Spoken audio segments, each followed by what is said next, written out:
partir de ahora comienza Intercambio Inmobiliario Federal. En los siguientes 60 minutos compartiremos la experiencia de diferentes profesionales inmobiliarios de todo el país, quienes nos brindarán detalles de su actividad desde sus inicios y hasta la vorágine laboral que día a día transitan. Conduce el corredor inmobiliario Alberto Loyarte.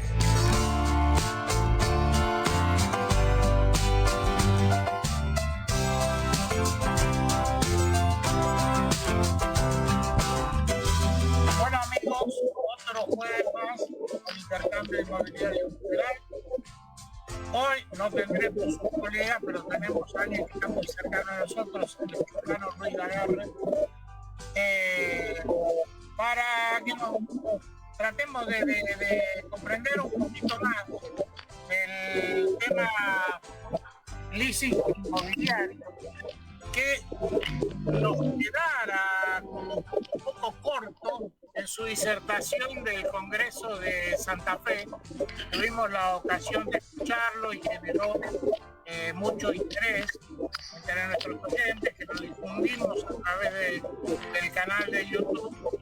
Y entonces lo convocamos a ver que nos vuelva a dar una repasadita de este tema en los 50 minutos de programa que tenemos, como para charlarlo, bajar un poco más cercano, porque pareciera que es uno de los instrumentos que se está empezando a conversar para aplicar en nuestra actividad cotidiana. ¿Qué tal, Luis? ¿Cómo va? Hola Alberto, buenas tardes. ¿Se me escucha bien? Sí, perfectamente, sí. Bueno, me alegro mucho. Gusto y antes que nada agradecerte por la invitación para tratar de difundir temas de derecho que atañen tanto a los corredores inmobiliarios y a las distintas profesiones que tenemos que ver con este métier de la comercialización de inmuebles y demás bienes, digamos, registrables. Así que bueno, esperemos que podamos aclarar algo del tema del leasing y por supuesto las preguntas que quieran, totalmente abierto a que me interrumpan o que me pregunten. No, nosotros estamos conversando nosotros dos, y el interrumpidor soy yo.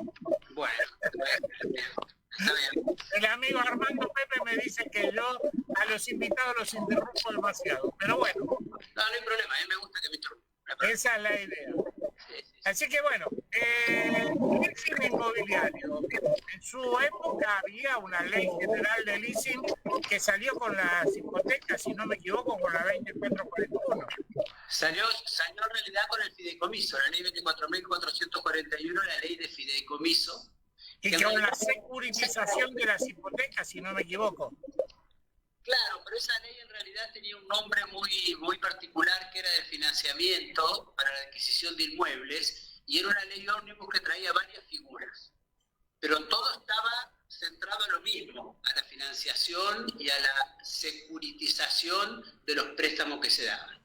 Sale el fideicomiso, que después fue derogado por el Código Civil y Comercial, sale el leasing, originariamente que no teníamos ninguna regulación en nuestro país, y que después fue derogado por la ley 25.248 en el año 2000. Y fue conflictiva la aplicación del leasing en algún momento, porque la AFIP, tengo entendido que aplicaba el 21% de IVA a la totalidad del contrato al principio, con lo cual lo hacía altamente inviable. Yo me acuerdo porque trabajaba en banco en esta oportunidad, y era un instrumento que los bancos habían intentado darle forma como en cualquier lugar del mundo, y me parece que no funcionó, ¿no? Eso pasó por distintas razones. Vamos a hacer un poquito de historia muy rápidamente para que la gente entienda. El leasing es un contrato. Es un contrato que sirve de causa para adquirir un bien. Vamos a hacer los inmuebles, pero también para adquirir automotores, cualquier bien se puede adquirir a través del leasing. Al ser un contrato, no estaba regulado como un contrato típico en el Código Civil de Vélez Sarsfield, y la única mención que teníamos al contrato de leasing era lo que hacían distintos bancos nacionales en sus cartas orgánicas. No nos olvidemos que las cartas orgánicas son sancionadas por ley de la Nación. O sea, la Carta Orgánica del Banco de la Nación es una ley de la Nación, el Banco Hipotecario cuando era nacional, el Banco de Desarrollo y demás, eran leyes de la Nación. Y ahí lo único que decía es que estas entidades estaban autorizadas a dar el leasing, a contratar a través del leasing. Pero no teníamos ningún contrato. Pero como era un contrato y el principio de la autonomía de la voluntad a las partes les permite constituir cualquier tipo de contrato, se hacía. Pero siempre nosotros lo fuimos entendiendo como una locación con opción a compra. Si le preguntamos al común de la gente, es una locación que se le agrega una opción de compra. Y esto tuvo un antecedente muy malo allá por principios de 1900, con un fallo que fue famoso y que tuvo efectos durante todo el siglo XX, que fue el fallo Singer contra Chakra, que cuando quiebra la empresa Chakra, Singer le había dado muchas máquinas en locación con opción de compra, que era prácticamente un leasing. ¿Y qué dijo este fallo? No, señores de Singer, esto no es una locación, es una compraventa encubierta con pago a plazo, que no es lo mismo. Entonces, todas esas máquinas quedaron en poder de la quebrada, que era la empresa Chakra, y Singer no pudo recuperar el montón de máquinas que le había dado con opción a compra del cliente que se la dejaba para que la vendiera. Eso fue una muy mala prensa para el leasing en nuestro país, y que duró hasta que se hicieron algunos contratos de leasing muy pequeños, de fotocopiadoras, de distintas máquinas, así que no tenían mucha importancia. De camisetas y camiones para distribución, creo que Coca-Cola era uno de los que usaban ese tipo de encuadre legal, porque ellos de esta manera descargaban durante el periodo de duración del canon como gasto, y después rechazaban, devolvían al el banco vendía en remate y así, o sea, no tenían que neutralizar esos fondos para la inversión, y por otro lado, como acá hay leyes de bienes personales que yo castigan la inversión, todavía encima tenían ese problema, ¿no? Y claro, y cuando sale la ley 24441 que regula el leasing ya orgánicamente como un contrato, pero no lo regula como un contrato típico. Ese fue el primer error de la ley 24441, que si ustedes la leen, que es del año 95, 94, 95, que la ley decía, el contrato de leasing es cuando una locación se añade una opción de compra. O sea que lo trataba como una locación con opción de compra, era una mezcla, lo trataba que pareciera un contrato autónomo, pero lo trataba como una locación y una compraventa. Y eso generó muchos problemas. Uno es que, respondiendo a la pregunta que hiciste al inicio, de cuando trabajabas en el banco, que al no decir nada, cuando se celebraba el contrato, el hecho imponible, el monto, digamos, se sumaba todo y había que pagar el 21% del IVA. Eso se superó con la ley 25248 del año 2000, que primero que ya lo trató como un contrato autónomo, directamente no nombra ni a la locación ni a la compraventa, es un contrato autónomo, es leasing. Ese es el error que tienen muchos corredores inmobiliarios, escribanos, abogados, es tratar de asemejarlo o de aplicarle normas iguales. No, es un contrato autónomo que tiene su regulación propia, un contrato típico, nominado, que tiene todas sus normas establecidas en el Código Civil y Comercial. Esta ley 25248, que no la vamos a desarrollar ni mucho menos, es muy interesante porque fue copiada prácticamente el proyecto 98 y a su vez el Código Civil y Comercial copia con algunos pequeñísimos cambios esa ley. Pero es totalmente diferente a la 24441 de fideicomiso y leasing que estamos hablando. Entonces, ¿qué se hizo con eso que tú preguntabas? Directamente se modificó la ley del IVA, esa ley 25248, en un capítulo impositivo, y decía que el hecho imponible se iba a generar con el pago de cada canon. Entonces no era lo mismo. Entonces se fraccionaba el IVA como pasa con los intereses de un préstamo cualquiera. Entonces, para no confundir a la gente que nos está escuchando y demás, la ley 24441, todo ese capítulo del leasing fue derogado por la ley 25248, no existe más, no quedó nada. Y la ley 25248 del año 2000, que era ley muy buena que prácticamente está incorporada al Código Civil. Hay una mala técnica legislativa del Código Civil y Comercial porque la derogó casi toda, no derogó la parte de la parte impositiva, pero hizo algunas cosas, la ley que sanciona el Código Civil y Comercial que no están bien, como por ejemplo el famoso artículo 11 de cuando hay quiebra o concurso de las partes, responsabilidad y demás, derogó una partecita y dejó el resto vigente. O sea que nosotros ahora, cuando vamos a analizar, tenemos que tener en cuenta que el artículo 11 de la ley 25 de 48, la mitad está vigente y la mitad está derogada. Pero bueno. Esta práctica, mala práctica de la política argentina, la seguimos digamos, mal viviendo, porque la Constitución dice que el Congreso legisla y el Ejecutivo promulga y reglamenta, por lo menos que en alguna ley hubieran hecho algunas reglamentaciones, las desprolijidades de las legislaciones mal legisladas podrían haberse medianamente salvado a partir de la reglamentación. No es que esté mal lo que dice, porque estaba bien lo que decía la ley 25 de 48, pero hubiera que haberlo incorporado directamente o a la ley de quiebra, o a la ley de concurso de quiebra, o a la ley de sociedades, esa partecita, y el otro en el Código Civil y Comercial, y listo, y quedaba todo solucionado, y no dejamos esa ley con pequeños artículos vigentes. Sí. No importa. Vamos a ver, ¿qué es el leasing? El leasing es un contrato con el cual se puede adquirir bienes. Sirve de causa, así como la compraventa. Cuando digo causa me estoy refiriendo a la causa como lo regula el artículo 1892 del Código Civil y Comercial, de título y modo para adquirir un derecho real. El título es la causa.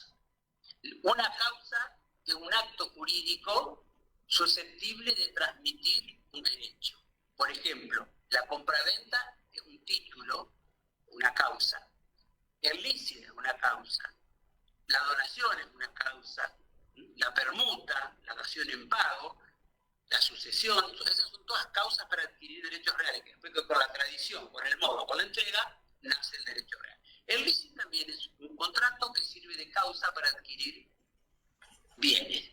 Y es un contrato típico, regulado en el artículo 1227 del Código Civil y Comercial, que si ustedes se fijan, yo se los voy a leer, tiene ya el tratamiento de un contrato autónomo y no como la vieja ley 24.441 que decía una locación con una opción de compra. Claro.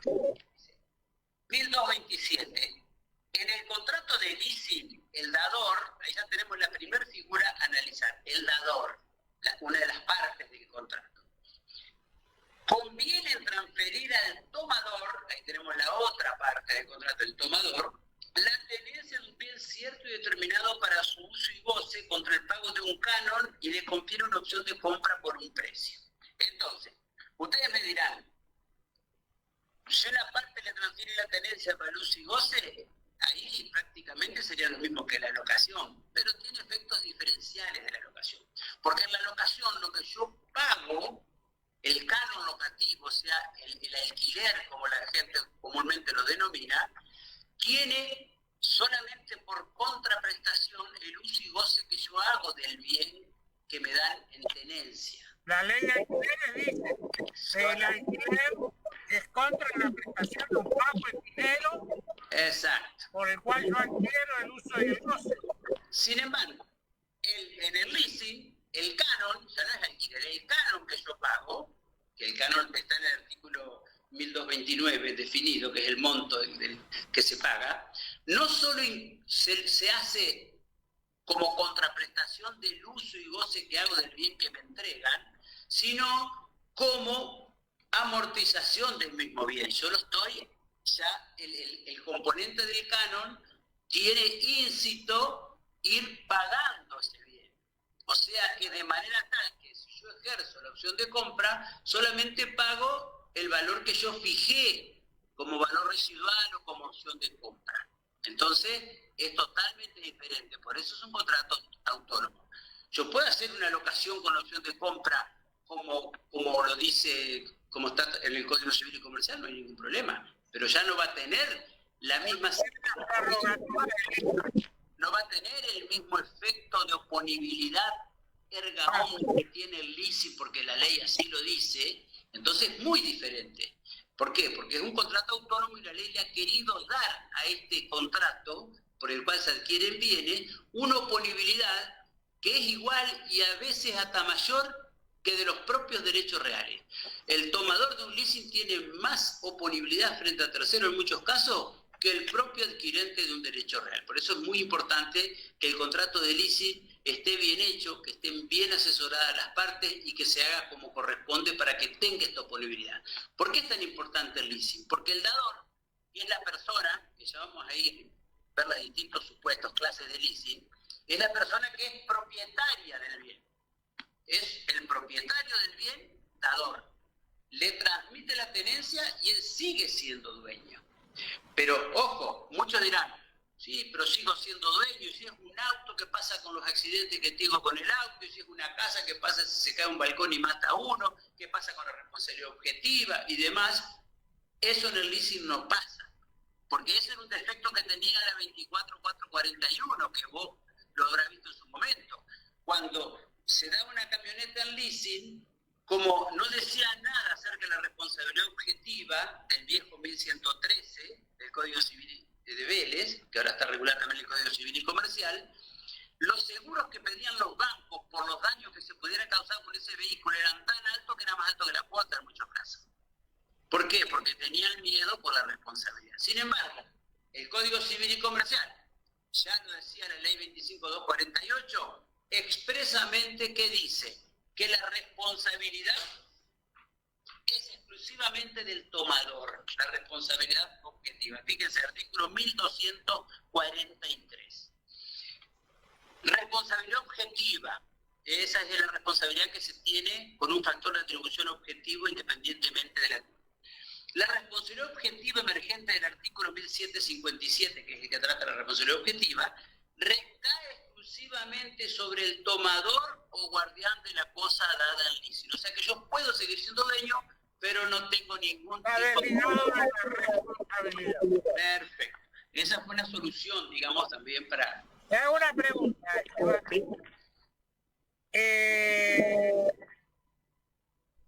Digamos, yo me planteo una situación hipotética, una casita que la quiero vender, que cobrarla en cuotas no encuentro a alguien que tenga el anticipo para darme, en fin. La cuenta teórica, por pensar de alguna manera, ¿yo qué hago? Una tasación de la propiedad, calculo el valor y después digo, bueno, ¿cuánto me vas a poder pagar el 30%, el 40%? Establecemos cuál es lo que me quedas debiendo de ahí en adelante. Porque en muchos lados yo tengo entendido en otros países que se usa para cubrir la parte de la hipoteca que hoy le hacemos poner, como decimos tradicionalmente, en efectivo, en viva, al comprador. Y entonces el banco, o quien final, que no importa, porque puede ser cualquier otra figura, llegado el momento de la finalización del periodo donde está establecido el valor del punto de venta, por ese valor hacen una hipoteca. Exactamente, pero acá en eso que me planteas, Alberto, perfectamente iría el contrato. Pero se podría seguir pagando el leasing sin ninguna afectación de nada. Totalmente. Mirá, ahora te voy a explicar por qué el contrato de leasing es tan bueno.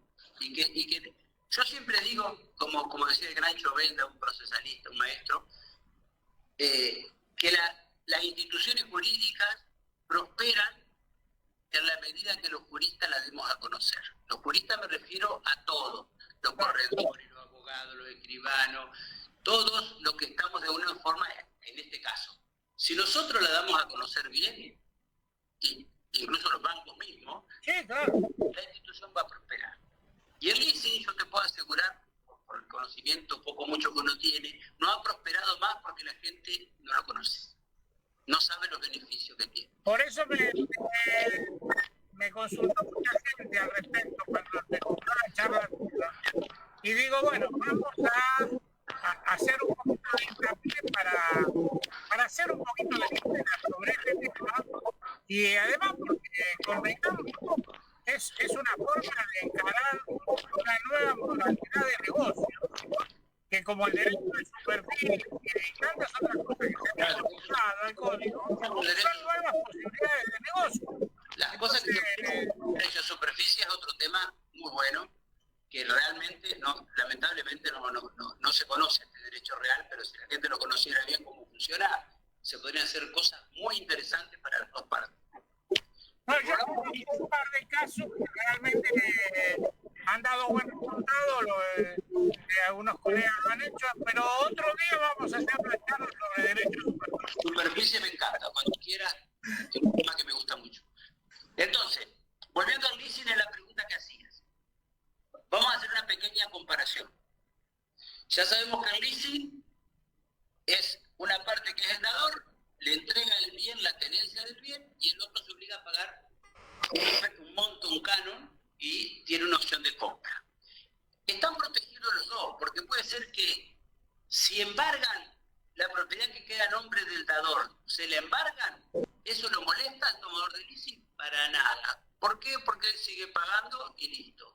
Incluso si llega a concurso o a quiebra, el dador tampoco lo molesta, porque en lugar de pagarle a él, si hay una quiebra, deposita y el juez obligatoriamente, una vez que cumpla con el canon, tiene la obligación de transferir. Ningún inconveniente. Si el que quiebra es el tomador, o tiene embargo, o tiene deuda, o concurso, ¿le molesta eso al dador? Tampoco. ¿Por qué? Porque si no cumplen, él directamente recupera su bien. No tiene ningún tipo de problema. Y ya lo que le han pagado, de acuerdo como se haya hecho el contrato, porque eso es libre, se puede pactar el dinero que se pagó, si queda todo como compensación de uso, si se devuelve algo, no se devuelve, eso es libre entre las partes. Y ahora viene lo medular. ¿Qué diferencia tiene esta operación de esa persona que quería vender esa casita a cuotas? Y dice, yo tengo miedo. ¿Por qué tengo miedo? Y porque si yo hago, antes decía, bueno, no te hago la escritura hasta que no me termines de pagar. Y bueno, no terminaron. Pero ahora vino el Código Civil y Comercial que reguló el boleto de compraventa, que antes no lo teníamos regulado. ¿Y qué dice el 1170 y el 1171 del Código Civil y Comercial?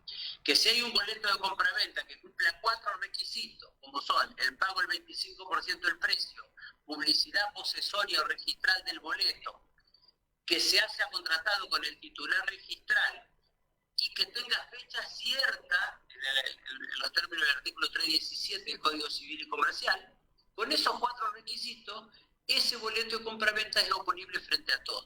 Y entonces, yo me quedo medio así, si le doy un boleto de compraventa, tengo un montón de posibilidades de terminar perdiendo, enredándose el inmueble. Bueno, y hago una hipoteca, se le transmito la propiedad y hago una hipoteca. También corro el gran riesgo de suspensiones de las ejecuciones hipotecarias, juicios que demoran 5, 6, 7, 10 años y no termino cobrando nunca, y cuando se remata el bien... Acá en la provincia de Buenos Aires todavía siguen prorrogando otros años, 30 y pico de mil de juicios de los que vienen de la época del 1 a 1. ¿Sí? Es tremendo. Entonces, ¿qué pasa si yo hago un leasing? Si yo hago un leasing, lo que le transmito no es la fíjense esta diferenciación que los profesores de derechos reales la tenemos bien clara, pero la gente por ahí no tanto. Sí sabe, la gente sabe lo que es la posesión, porque sabe de la importancia, pero por ahí no la sabe definir y no sabe jurídicamente por qué es así. Cuando yo entrego la posesión a alguien, el que posee a alguien está ejerciendo un derecho independientemente, o sea, es una situación de hecho la posesión, ¿no es cierto? Pero yo tengo la intención de ejercer un derecho de propiedad sobre esa cosa. Entonces, la tenencia no. En la tenencia, yo tengo la obligación de restituir. Yo estoy reconociendo que otro, cuando se dan las condiciones, yo estoy reconociendo que otro es el poseedor, que yo estoy teniendo la cosa pero a nombre del otro. Por eso es tan importante que los corredores inmobiliarios, esto lo digo siempre en todas las charlas, yo le doy muchas charlas a los corredores porque trabajo mucho con ellos, y siempre yo les digo lo mismo, y lo voy a repetir acá, hay que ser muy cuidadosos cuando hacemos un boleto de compraventa y le damos o no le damos la posesión. La posesión no es algo que se puede jugar y decir en el boleto de compraventa hacemos lo que queremos. Por ahí nos dicen, bueno, ¿qué le damos? ¿La posesión o la tenencia? Vamos a darle la tenencia. Y le dan el inmueble. Yo te pregunto, Alberto, si yo celebro un boleto de compraventa contigo y digo que te doy la tenencia, pero te entrego el lote o el inmueble, ¿qué te estoy dando? La posesión. Obvio. Porque si es un boleto de compraventa, obviamente si te entrego, no te estoy dando la tenencia. Es más, yo he visto algunos boletos que por ahí ponen, vamos a darle la tenencia precaria. Precario en derecho significa obligación de restituir cumplida. Por ejemplo, un comodato con plazo vencido. Claro. O sea que, fíjense la contradicción. Estoy celebrando un boleto de compraventa, donde Alberto me compra el inmueble, le doy el inmueble y como le puse tenencia precaria, Alberto ya tiene la obligación inmediata de devolvérmelo. Es un contrasentido. Entonces, ¿qué hay que decirle a los clientes? ¿Usted le quiere dar la posesión? No le voy a dar la posesión. Entonces no se lo entregue. Porque si hace un boleto de compraventa y le entrega el inmueble, por más que ponga tenencia, lo que le está dando es la posesión. Y eso tenemos un montón de fallos y todo eso es así. Entonces, ojo con eso, porque la gente por ahí se cree que puede suplir, digamos, lo que ocurre con la posesión en general. Es un mayor riesgo la tenencia que la posesión. Claro. Entonces, con el leasing se entrega la tenencia, porque la ley así lo dice. Entonces, fíjense la diferencia en un boleto de compraventa. Yo tengo totalmente oponibilidad, porque la ley me da la oponibilidad en el artículo 11 y acá regulado en el Código Civil y Comercial, 11 de la 25.248, si el tomador no cumple, yo directamente lo único que tengo que hacer es un desalojo y pedirle el inmueble. Mucho más sencillo, no tengo, pero porque él es solamente el tenedor. Claro. Y las notificaciones y listo, y recupero el bien. Y con oponibilidad frente a cualquier otro que se arrogue cualquier derecho sobre ese bien. Entonces, hay que tener mucho cuidado con las diferencias. Entonces, por más que parezca que el negocio es muy pequeño, vender un lote a plazo, ¿por qué no venderlo con leasing? Totalmente válido. Y es totalmente válido. Entonces, y seguro para las partes. Muy seguro para las partes. ¿Por qué? Porque tienen oponibilidad tanto el dador como el tomador. Pregunta. Yo puedo hacer un leasing frente a cuota. Y la opción que pago de saldo Sí. El leasing, el mismo precio, si usted ve que el 1230 y el 1229, cuando dice el precio del ejercicio de la opción de compra debe estar fijado en el contrato según procedimientos pauta pactada, pero termina diciendo que el monto, periodicidad de cada canon se determina convencionalmente. O sea que yo puedo fijar la cantidad de cánones, pueden ser 10, 15, 2 semestrales, mensuales, semanales, anuales, puedo fijar 100 cánones, lo que sea, y la opción de compra pueden ser de diferentes montos, cada uno de otro. Ningún problema, sí señor. Y la opción de compra puede ser como uno quiera. Totalmente. Es una cosa bastante elástica en cuanto a la instrumentación. Bueno, ya le digo. Dos palabritas para que entendamos esto y por qué viene esa confusión del monto, el valor residual y demás. Eso viene de la vieja ley 24.441. ¿Por qué? Porque nosotros tenemos dos clases de leasing. Ya sabemos quién es el dador y quién es el tomador. El dador es el dueño y el tomador es el que recibe la tenencia del bien. Hay dos tipos de clases y tienen efecto jurídico distinguir estas clases, que en la ley 24.441 y en la doctrina, en la vieja doctrina comercialista encabezada por prestigiosísimos, digamos, juristas como el doctor Farina y demás, ellos opinan opinan, ya casi prácticamente dejada de lado, que el leasing fue operativo y financiero. El leasing operativo es uno y el financiero es cuando intervenía una entidad financiera. Entidad financiera, en los términos de la ley 21.526, entidades financieras, una entidad financiera es aquella sociedad especialmente habilitada por el Estado a intervenir en el flujo de recursos financieros, un banco.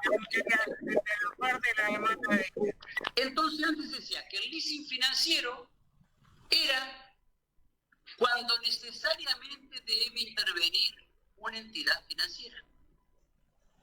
Y el leasing operativo es cuando el bien ya es del dador y lo dan leasing. Pero la ley 24.441 alimentaba esta teoría y solamente permitía el leasing financiero a las entidades especialmente autorizadas. Estaba mal.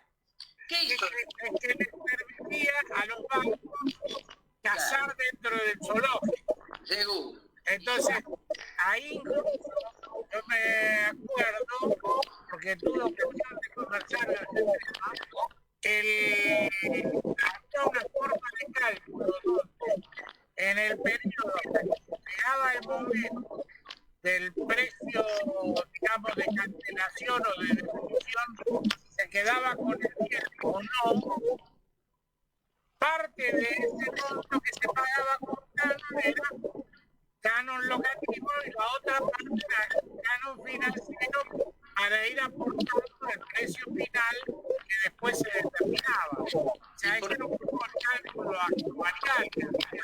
¿Y por qué es eso? Porque como intervenían entidades financieras, las autoridades de control, el Banco Central y demás, todo exigían distintas normas, y entonces el valor residual que se debía pagar, así lo decía incluso la ley 24.441, se debía llegar por operaciones contables que determinaran que la suma final tenía que ser como consecuencia de la suma del monto del valor que se daba, el valor del bien, de los intereses por financiación, de los gastos administrativos y demás, y el valor residual era lo que quedaba de esa resta.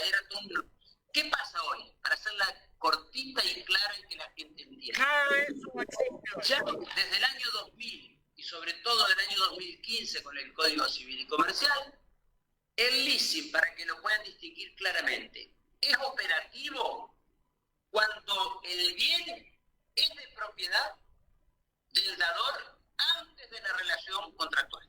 Yo tengo una casa y decido dársela a Alberto en leasing. Tengo un auto, decido dárselo a Alberto en leasing. Y el leasing es financiero cuando el dador adquiere ese bien a pedido del tomador. ¿Y qué efecto jurídico tiene esto? Efecto en cuanto a las responsabilidades, entrega, aviso, esos efectos jurídicos. Pero es solamente esa. ¿Y tiene que ver que es una entidad financiera? No. Lo hace la entidad financiera, lo hacen los particulares, yo lo he hecho, lo hace cualquiera. O sea que hoy viene Alberto y me dice, mira Luis, vos tenés dinero, yo quiero comprar una camioneta, aquella camioneta, bueno, yo la compro, vos pedímela, yo la compro. Entonces es un leasing financiero, porque yo, Luis Daguerre, financio ese leasing, pero compro lo que me dijo Alberto. Claro. Por eso es financiero, porque yo compro lo que él me dijo para dárselo. ¿Y qué diferencia tiene ahora actualmente el operativo y el financiero? Las responsabilidades.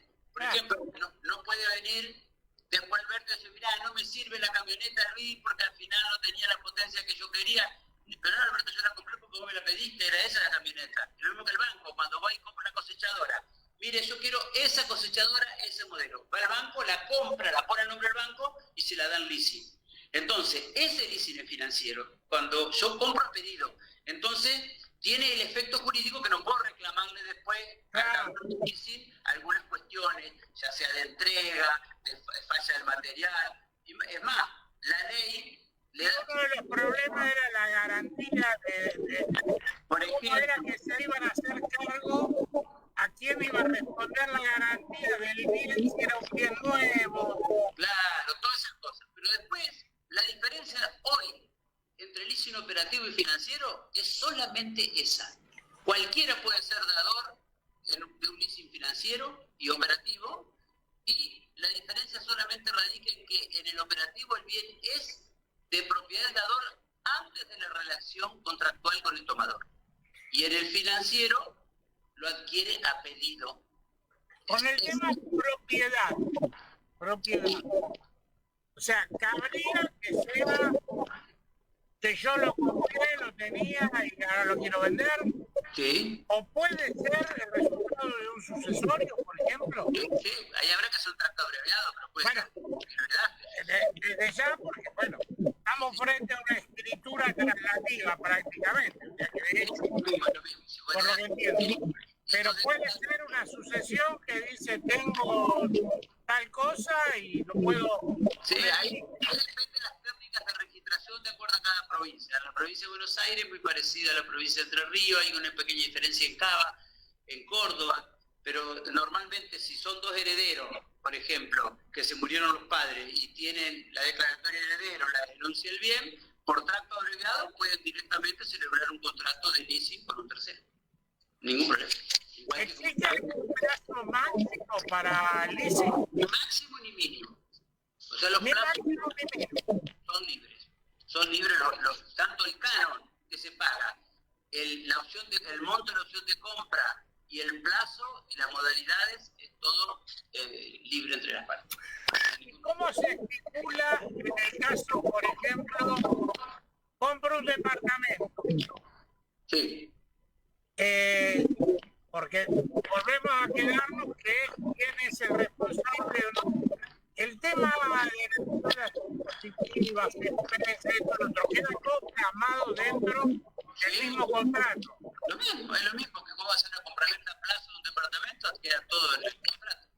Normalmente el que va a ser responsable es el tomador del leasing. Si vos le das en leasing un departamento, obviamente a partir de la entrega de la tenencia, toda la responsabilidad objetiva, por supuesto, por daños y demás, y todos los pagos de impuestos, tasas, contribuciones, expensas y demás, van a caer en el tomador del leasing, por supuesto. Y en el caso del pozo no se puede aplicar eso.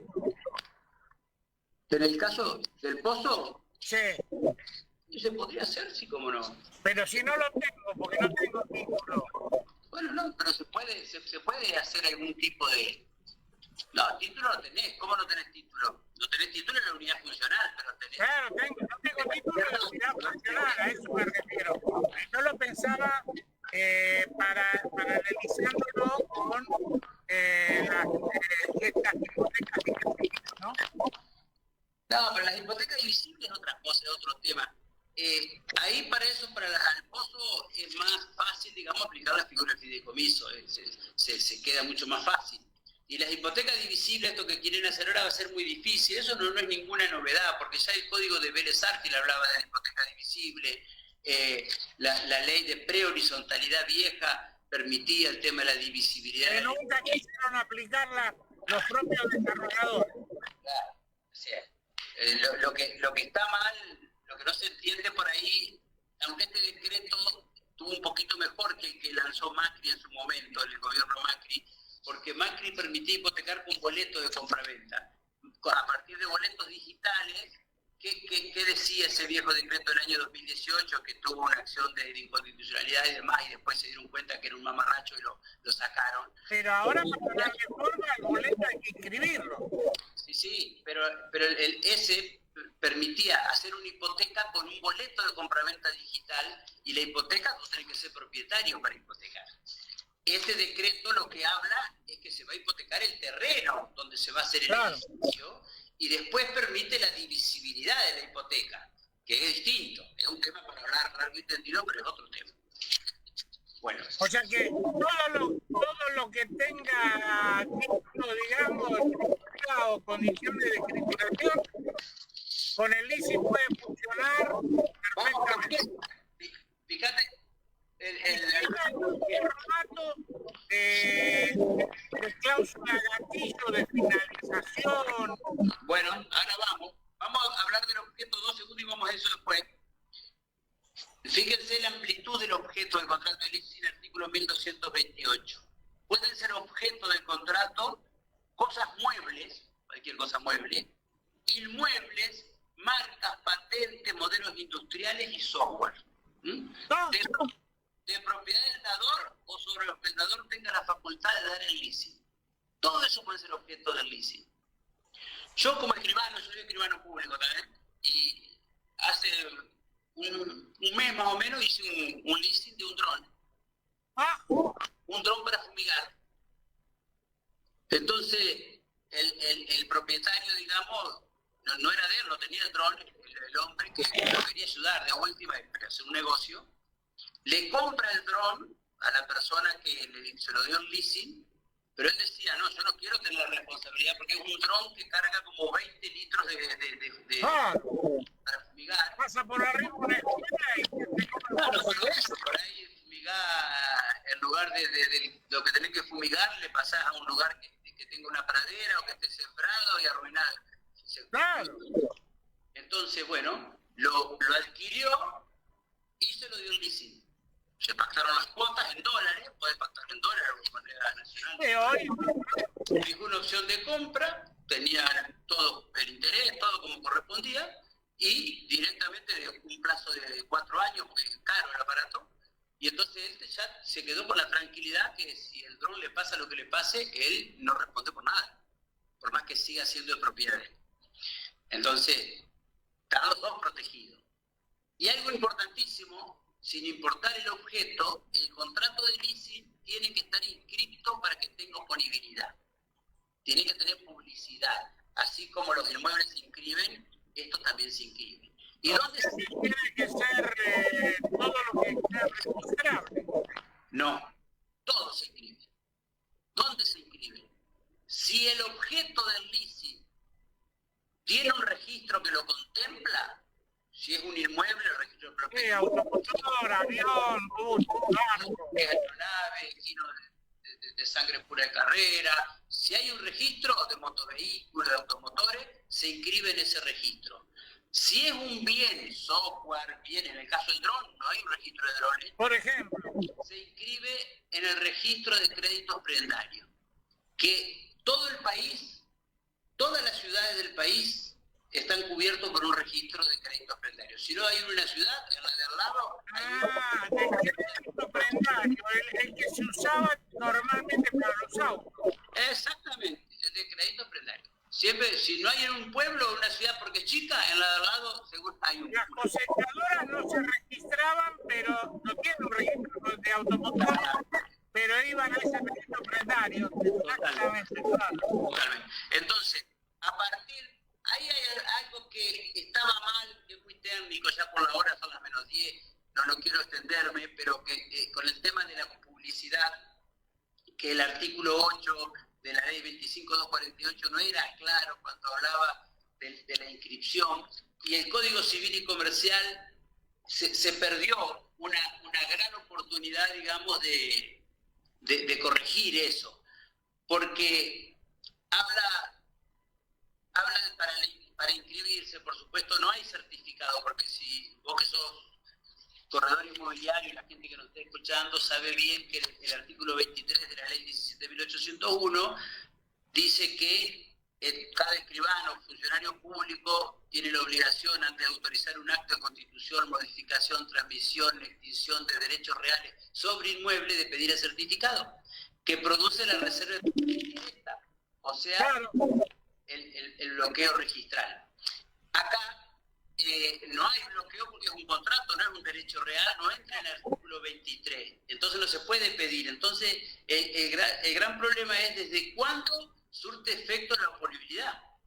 Por ejemplo, en el caso del dron, ¿desde cuánto tiene digamos, la oponibilidad y están cubiertas las partes, por ejemplo, ante un accidente o ante un embargo, lo que fuera? Lo que decía la ley era que se inscribía entre los 5 días posterior a la entrega del bien, producía efecto con retroactivo el día de entrega del bien. Era algo que no estaba bien redactado y el Código Civil y Comercial no lo solucionó. Lo hubiera solucionado fácilmente modificando el artículo 23, incluyendo el contrato de leasing ahí, y hubiera sido mucho más fácil. Hay un montón de cosas que hicieron copy-pega Sí, ahí tenemos algún sin mayor prolijidad, lamentablemente. Tenemos algún pequeño desafío. Así que, pero bueno. Y en el caso de, yo hago por 3 años. 3 años. Terminan los 3 años. ¿Qué hago? Contrato de fin del leasing, voy a la escribanía y le digo, escribano, me hace la cancelación del leasing. Te cuento el tema ese, no es que no te voy a responder, pero arranco un poquito hacia atrás para que se entienda. La forma que tiene que tener el contrato de leasing. El contrato de leasing, como todo acto, tiene cuestiones de fondo y de forma. La forma del contrato de leasing, cuando se trate de inmuebles, buques o aeronaves, inmuebles, buques o aeronaves, la forma tiene que ser escritura pública, dice el Código Civil y Comercial, escritura pública. En el resto de los casos puede ser con instrumento privado, con firma certificada, porque ingresa un registro, si no, no lo toca. Claro. Entonces, el primer contrato se llama contrato de leasing, ¿no es cierto? Donde se plasman todas las cláusulas del contrato, quién es el dador, quién es el tomador, cómo es el canon, cómo es la opción de compra, cómo es la peligrosidad, qué pasa si se incumple, que la mora, el seguro de incendio, todas las cláusulas normales de un contrato bien hecho. Entonces, cuando se llega al final del leasing, que viene el tomador y dice, bueno, yo voy a ejercer la opción de compra. Si no ejerce la opción de compra y dice, no la ejerzo, como hay en Estados Unidos es común que la gente no ejerza la opción de compra. Por ejemplo, hace un leasing de un automotor por 4 años, cuando va llegando a los 3 años y medio, saca uno nuevo, lo tiran ahí. Cuando llaman y le dicen, que salió el nuevo. Claro. Acá nosotros no, nos gusta tenerlo hasta el final, nosotros somos tan... Entonces, nosotros sí o sí hacemos la opción de compra. Entonces, si no se hace la opción de compra, en el contrato estará pactado cómo se termina. Si se hace la opción de compra, ahí se hace la segunda escritura, que no es compra-venta. Eso lo enseñamos mucho en la facultad, en la parte de técnica notarial, para que quede claro a los escribanos.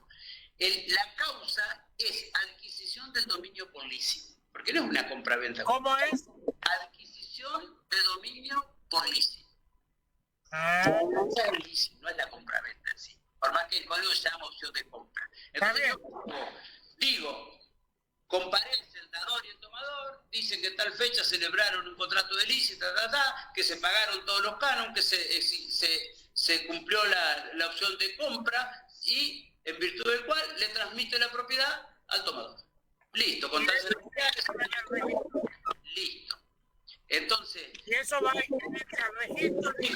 Se inscribe en el registro, que ya va a estar inscrito el leasing, inscribo eso y directamente, porque el leasing se inscribe ¿en dónde? El leasing se inscribe en una matrícula, ubiquémonos como la matrícula de la provincia de Buenos Aires o de Cava, o de Entre Ríos, que son iguales, en Santa Fe y Córdoba es igual.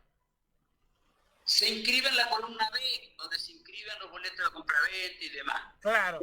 Cuando se hace la opción de compra, se inscribe en la columna A porque hay cambio de titularidad. Cambio de titularidad, ahí se pone que escribanía tal, defensa tal.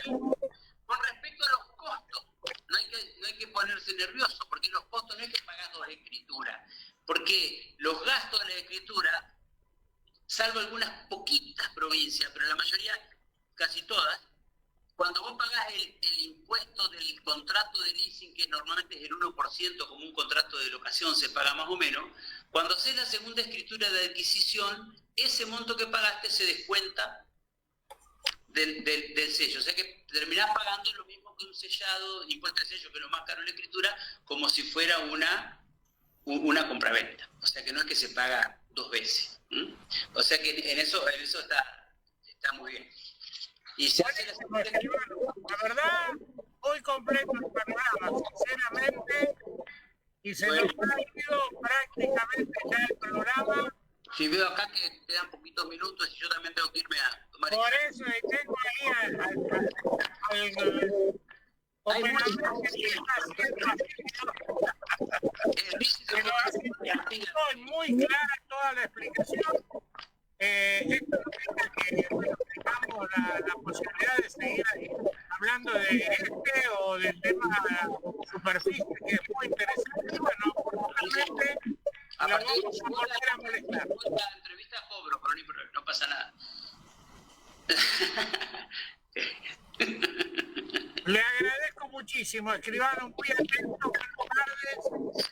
Bueno, Alberto, un gusto fue mío. Cualquier cosa a disposición. Y saludos a todos. Gracias, estimados amigos. Así fue de intercambio federal. Hasta el jueves. Chao.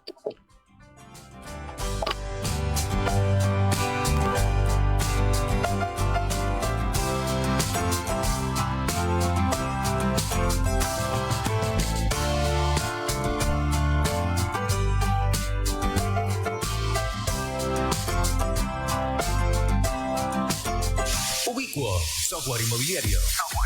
Ubiquo, sistema de administración de alquileres. Intuitivo, ágil y accesible. Ubiquo, evolución permanente garantizada. Ubiquo, a la vanguardia como proveedor de tecnología para empresas inmobiliarias. Ubiquo, encuéntranos en nuestra web ubiquo.com.ar o al teléfono 011 44 95 64 42. Ubiquo, software inmobiliario. El mundo inmobiliario necesitaba un espacio donde capacitar profesionalmente a todas las personas que lo integran. Así nació CAPI, Capacitación Profesional Inmobiliaria. Cursos dictados por referentes y profesionales del sector. Capacitarte hoy es adaptarte. Contactanos 3512-194754. Búscanos en redes como CAPI Argentina.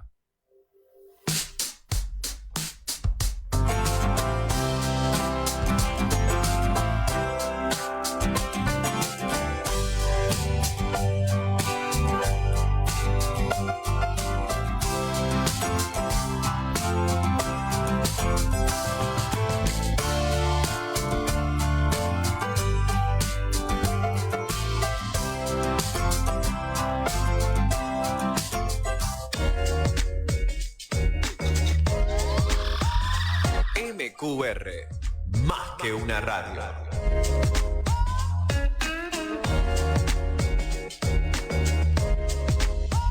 Desde el amanecer hasta el anochecer, cada programa que suena en el aire está hecho con mucho amor. MQR porque somos MQR, más que una radio.